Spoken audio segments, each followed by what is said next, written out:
Welcome back. So in September of last year, 2025, I had done a ballistics gel test, 30-06, and I had used 150 grain soft point to do the test. Now I'll come back to why that's important here in a minute. Now if you haven't seen that test, I'll put a link up at the end of this video. So this test was just to show that anybody, guys that are familiar with firearms, know that from that shot trajectory and that shot angle, it had to have had an exit wound. Now there were a lot of people who were trying to make the 30-06 story fit by saying things like, well, it was a frangible round, it was a varmint round, it was grandpa's old ammunition, it was grandpa's old gun that looked like it came from World War II. None of which now we've found from the court findings, none of that's true. As it turns out, it was not an old rifle. It was actually one more like this with a composite stock. It wasn't an old, wood stock. It's a newer rifle. Also, the round that was used was this round, 150 grain soft point, used for hunting. The only difference being is brand name, the name that's on it. That purportedly was a Remington 150 grain soft point. This is a Federal. That's the only difference, is the name that's on it. Basically the same round.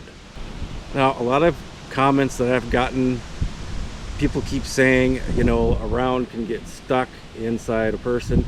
Now I'll be the first to admit that ballistics gel is not the be-all and end-all of how a bullet might perform in, say, an animal or even a human.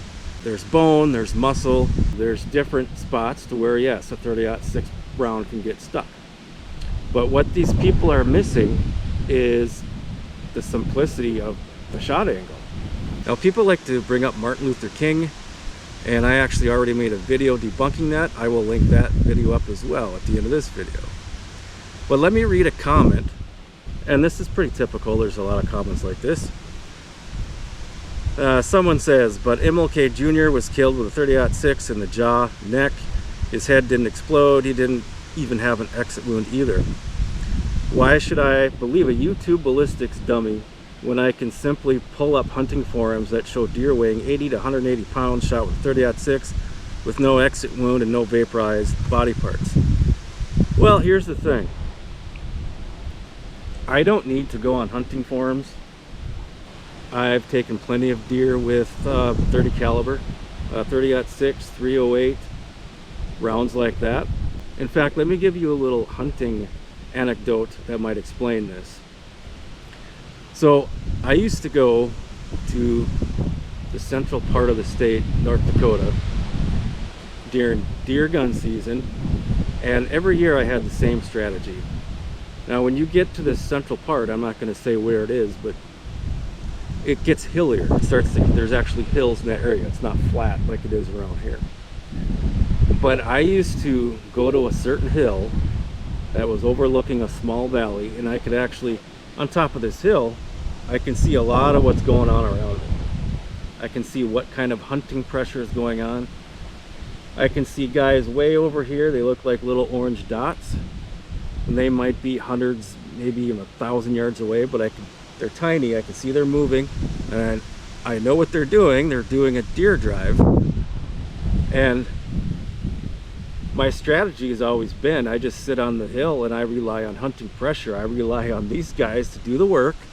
They push the deer towards me, and I'm overlooking a valley, which is a pinch point, we like to say in the hunting world.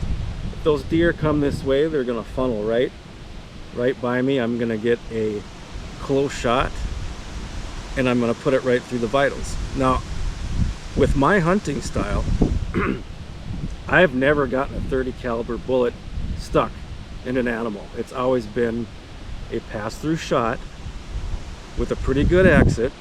I've never gotten a 30-06 stuck in an animal. Now, what are these situations where someone might get a 30-06 stuck in an animal? I'll tell you who that is, what kind of hunter that is. It's the guys over here doing the deer drive. Let's say they're walking, they kick up a deer, all 5 of them take shots, they all miss, and by the time somebody actually gets a bead on the deer, that deer is booking. He's 200-300 yards out and he's running. So somebody finally takes a shot, it hits the deer, but is it a good, ethical, clean kill? Sometimes not. Let's say you hit the back leg or you hit the front shoulder from the wrong angle because he's running away from you. These types of situations would be when a 30-06 bullet gets stuck in a deer, for example. But that's just difference in hunting style. Most of my deer I take within 100 yards. And that's nothing for a 30 caliber, whether it's 308 or 30-06 or 30-30 or whatever you're using. So the term "fool on the hill" kind of came to mind when I was thinking of this. If you remember that song, it's kind of about a solitary figure on a hill and everybody doesn't take him seriously, but the truth is he's actually very deeply wise. I'm sitting here letting these guys do all the work, pushing the deer towards me, and I'm the one that gets the clean harvest. There were even a couple occasions where I shot deer in the neck just because of the circumstance. One instance was a buck was running at me, pretty much straight at me, and I had a 280 at the time, 280 Remington. And I was popping off shots. This is one of the few times I shot at a running deer, and I was missing. And I thought, you know, you got to think, is he going to charge me? This is rutting season, this is deer season. There's that thought, and I only got 5 shots in my magazine, and I don't recall how many I've missed now. But he's coming, he's running, and he's coming right by me, and I thought, I don't want to let this deer get by me. He was probably within 20 yards, and I had his neck. Now I was thinking, can I ethically get a shot into the vitals at this angle? And I thought, no, I'm going to go for the neck. So I did. If you've never heard a running deer hit the ground real fast, it is quite the thud. But I got my deer that year. Now, of course, there was an exit wound. Always is. Another deer that I hit in the neck was, I was on top of my usual hill, and I actually heard this deer walking. And I couldn't see him, and there were some bushes here, and his head kind of popped up, and his neck, that's all I could see was the head and the neck from this angle here. So I popped him, and again, obviously an exit wound there.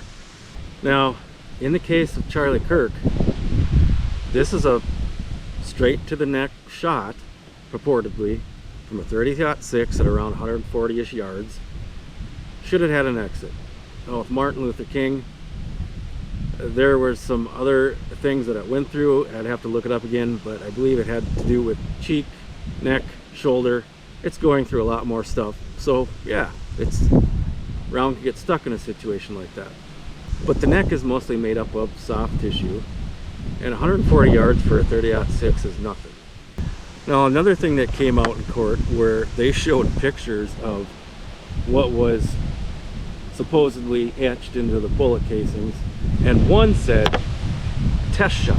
Now, who does this? It doesn't make any sense. If this is someone that thought that eventually they would be famous for their crime and they were going to showboat it, maybe they would do something dumb like that.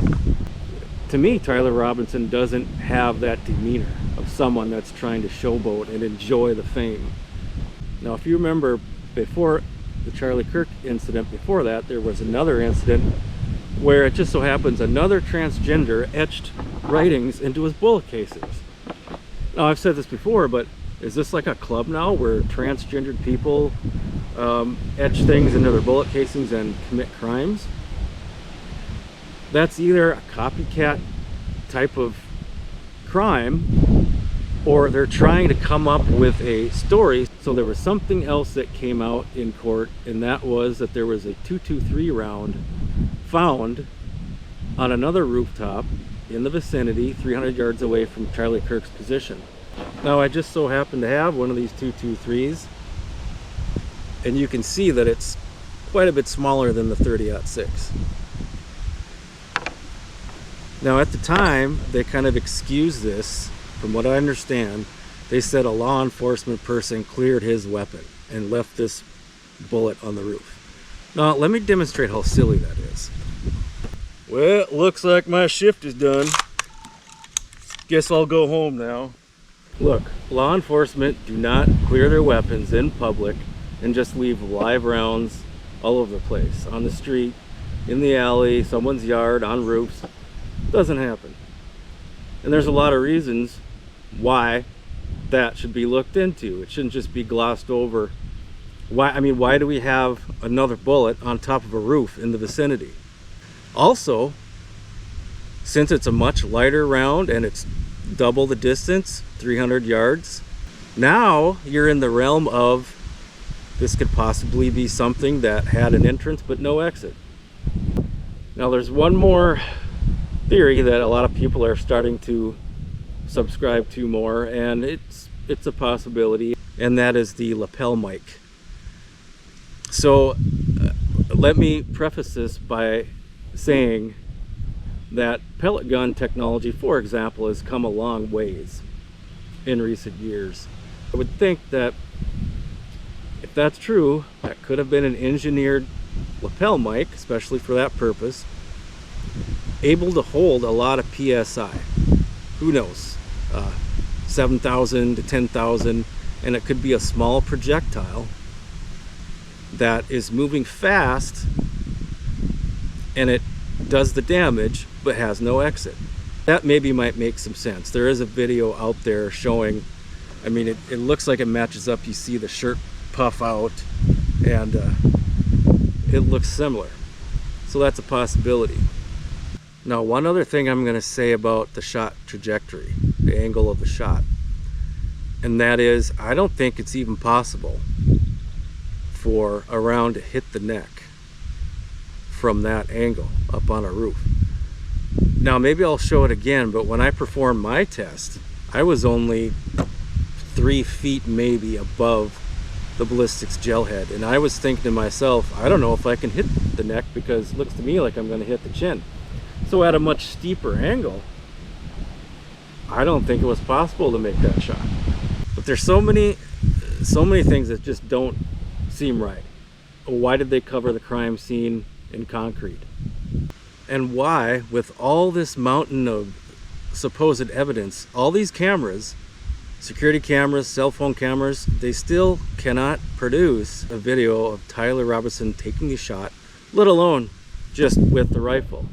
If by some fluke Tyler Robinson is a perpetrator, he should be brought to justice. But I have my doubts. But whoever perpetrated this, I don't care if it's a foreign government, okay, or some domestic terrorist, whoever it is, needs to be brought to justice. That's all I got. Thanks for watching.